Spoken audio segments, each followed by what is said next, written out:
This is a book review of a book that's even rarer than the one I reviewed last time, which was Sasquatch Apparitions.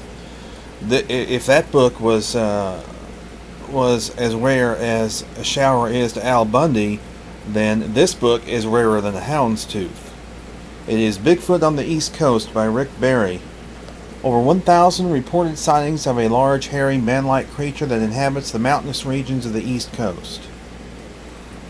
And I actually got this copy off eBay from Mary Green. It is signed by the author. This book is extremely hard to find. I don't think you can even get this on Amazon. As I mentioned, I managed to get it off eBay. The dedication is to a fellow named Warren L. Cook, Dr. Warren L. Cook, who was a professor in Vermont.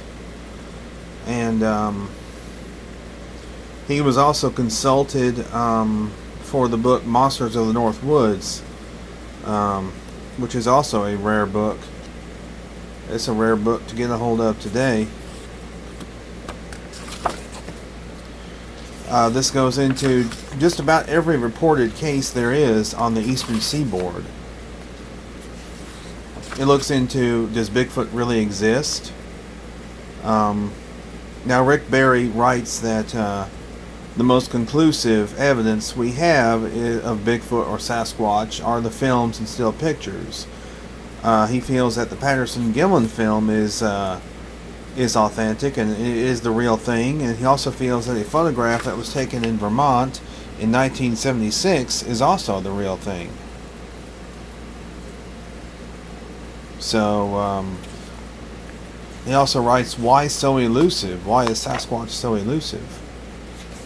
Now you gotta remember, the East Coast is very heavily populated in some areas, but don't forget there are quite a few isolated, vast. Well, I don't know about vast, but there are tracts of land which hardly any human ever ventures into. So I would imagine that states like South Carolina. Now some states only have a handful of sightings. South Carolina happens to have just 20. New York State has 56. And those reports, the reports in New York State go back to 1818. And this really does give you a really good overview of reports from the eastern seaboard of the U.S. Maryland is the second highest ranked state as far as reports go. 232 reports from Maryland. As I said, it ranks second. Actually, Florida, which you would think would have more reports, being the largest state on the eastern seaboard, would have more reports. But Florida only has 144 reports as of 1993, when this book came out. Here's some photographs. This is frame 352 of the Patterson-Gimlin film. Here's also a photo of Paul Bartholomew, who co-wrote Monsters of the North Woods. Also Bill Brand, who also co-wrote Monsters of the North Woods, and an investigator by the name of Cliff South. And this is an area where Clifford Sparks at Skeene Valley Country Club spotted a Sasquatch.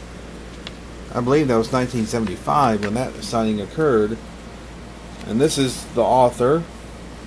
And here's what appears to be a footprint. This is an area in Rutland, Vermont, West Rutland, Vermont, where a Sasquatch apparently crossed the road. And this is Rick Barry, along with Bill Brand, Clifford South, and Paul Bartholomew.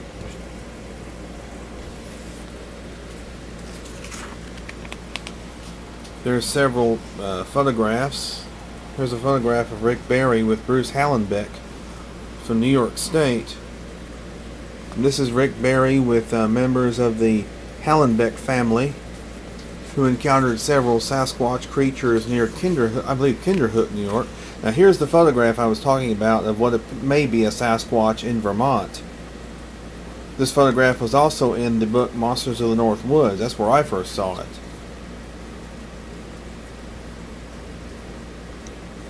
It is a bit of a blob squatch. It's really hard to tell exactly with any degree of certainty what it is in that photograph. There's a photograph of footprints in the snow in Pennsylvania. By the way, Pennsylvania is the state that has the most reports, 296. This is Chestnut Ridge, which is a very famous location of several Sasquatch sightings.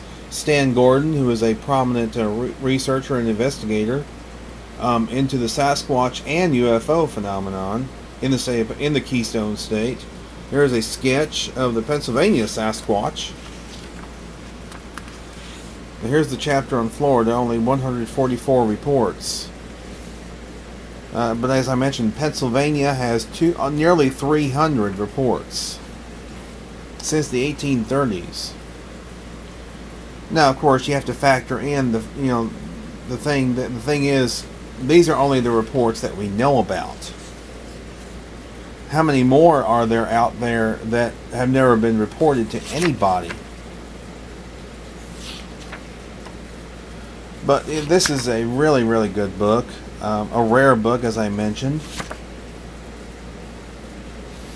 But if you can find it, I highly recommend it. If you can find it. I give it about a... if I were to rank it from on a scale from 1 to 10, I would rank it at about a 8.5 out of 10.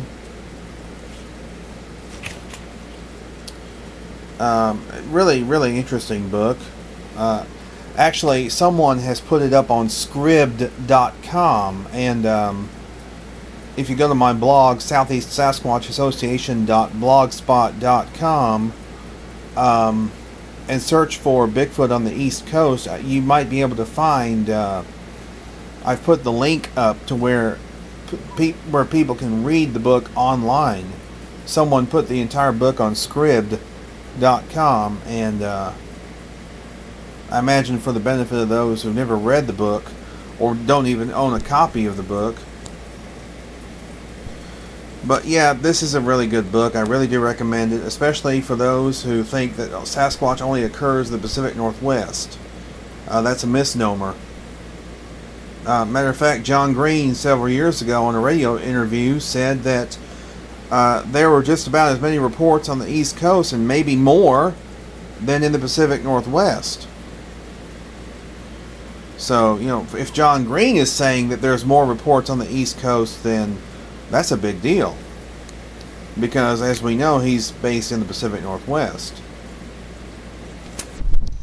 But, yeah, I do recommend getting this book if you can find it.